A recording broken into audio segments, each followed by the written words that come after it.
Now, we love a good brand story on this program. I've said that so many times over the years. And let me say this, it's also not easy to build a brand and even harder to imagine that until now, skin-coloured underwear for brown-skinned girls has not been available with all the shades and tones of melanin-rich goddesses walking this African continent. And let me say at the outset, those are not my words. Those are the words of my guest, Gugu Nkabinda, founder of a line of skin-coloured lingerie, particularly aimed at African women. So here's my question.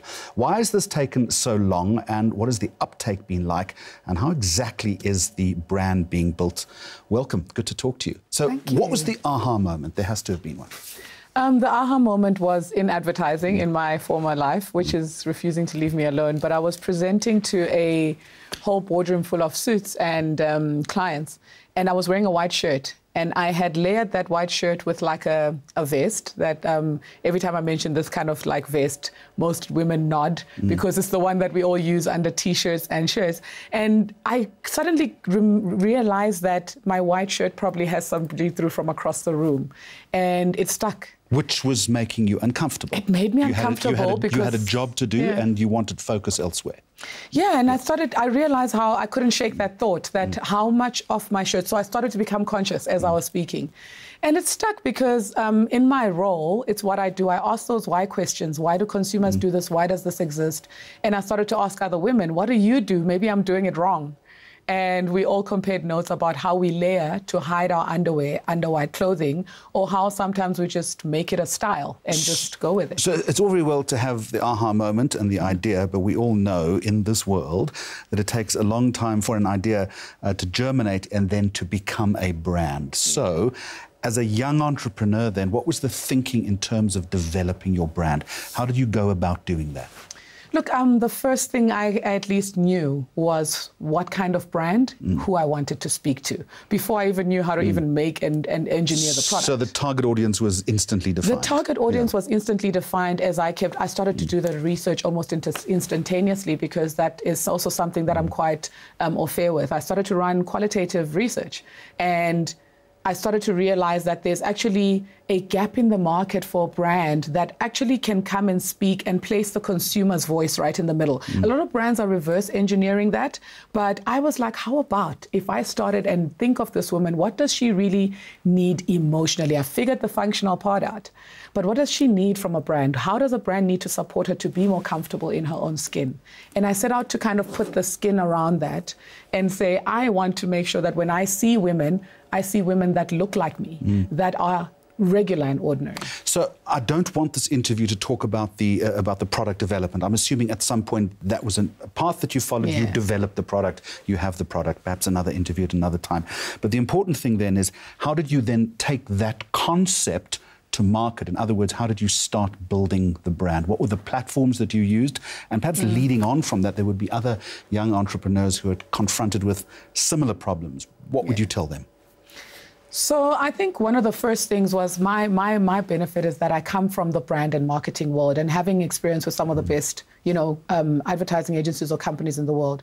So I started with my strength, which was, what will it feel like? And I went through literally writing almost like a brand strategy. And what kind of engagement points, where would I be able to engage with this woman along the consumer journey? And I set off to start to almost create a trigger that when I do come into the market, people have heard of me. So one of the scariest things about launching this brand was the conversation around why is underwear racist as a headline was becoming quite a thing. And in my mind, I couldn't understand why no one was not doing anything about it. So I kept thinking somebody's going to come out from behind me. So I strategically started to seed the brand. And with that, you have social media at your disposal. I realized a lot of these women are my friends, or they follow me, or they know people I know. So it was kind of an organic influence model. Creating a community. Creating a community and starting to ask them questions and then getting them excited. So in the beginning, they thought I was working on a makeup brand. I'm asking about what makeup shade you use because I'm trying to draw the parallels. And then I started to ask about fit and comfort and needs, like what else could your underwear do to make you happy? And they were talking about seamlessness, how it needs to disappear. And by the time I started to seed into, I'm building this website, please test this link, you've got this group of people who are now really excited. Disciples. Because they're disciples, because almost they feel like they've built this brand with you. So what mistakes did you make? Some of the mistakes I meant was sometimes overthinking. Yeah. We all do that, yeah. I'm a thinker, so the over part is really easy for me. Overthinking, there were a few things I've learned now to think less about and do. Some of my mistakes was not trusting my gut, and that this is where this brand came from. And a few others were, yeah, I think a lot of them are to do with like just understanding my part in creating this and what will be the best role for me to play, and then build the rest of the team around me. I'm going to steal another 60 seconds on this interview very quickly because time is against us.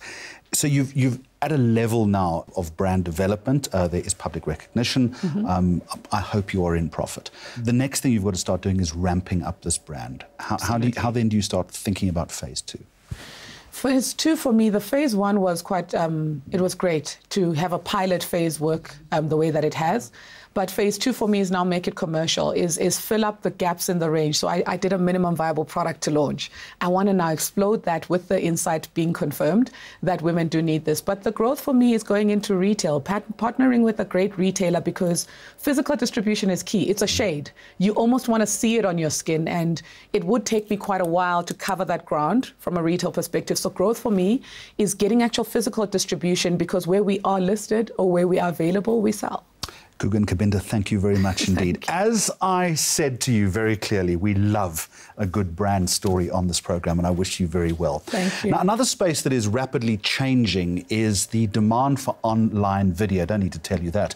Well, across the globe, millions of scrappy youngsters are gaming, vlogging, twitching, and screencasting their way to stardom, uploading, would you believe, over 300 hours of content to YouTube every single 60 seconds.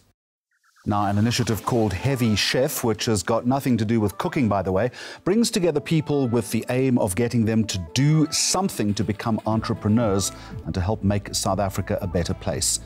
Heavy Chef started as a side project of my old agency. It comes from the saying, never trust a skinny chef. It has nothing to do with cooking. And the idea is to really inspire and empower entrepreneurs, intrapreneurs, and graduates to start new things and then empower them to succeed. At Heavy Chef, we're investing in entrepreneurs. I mean, that's figurative, but also literally.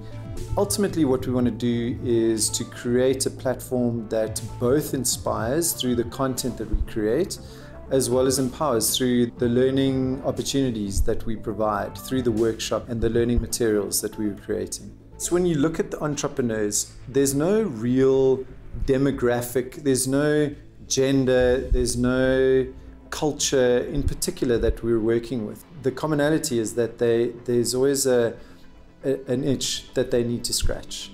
In a session looking at the changing video landscape and the opportunities that exist for young people in the space, television presenter Danilo Acquisto explained why this is such an exciting time in the evolution of online video content. The video landscape internationally, and also speaking primarily about South Africa, is changing rapidly because of the nature of consumers changing. Their actual habits are starting to change quite a lot. The internet age that we live in at the moment is so vital because of the fact that there's so much choice. With free platforms like YouTube, there's lots of possibility to be able to produce content at whatever production level you want to, because ultimately content is king. YouTube have got a way for you to be able to generate revenue. It's not a lot of money, so it's definitely not going to make you your ends meet. But what you will do is build a following that you can then start to say to brands, hey, I've got a particular audience. These are the devices they're watching on. This is where they live. This is what they like about my content, and you can get your brand in there. Creators obviously are struggling with the prices of data. I think that's one of their biggest things. The second thing is long-term vision, I'd say. A lot of these creators want to know that they're going to post a video up and it's going to go viral, and somehow they got this massive brand. But inevitably, building an audience on YouTube is always going to be about consistency. There's a huge shift in terms of budgets. Do I know the numbers? Obviously not. I'm not sitting in those boardrooms. But every brand has got a strategy, and I'm seeing a lot of the boardrooms I'm sitting in, those strategies are shifting primarily to digital. Digital first, traditional second.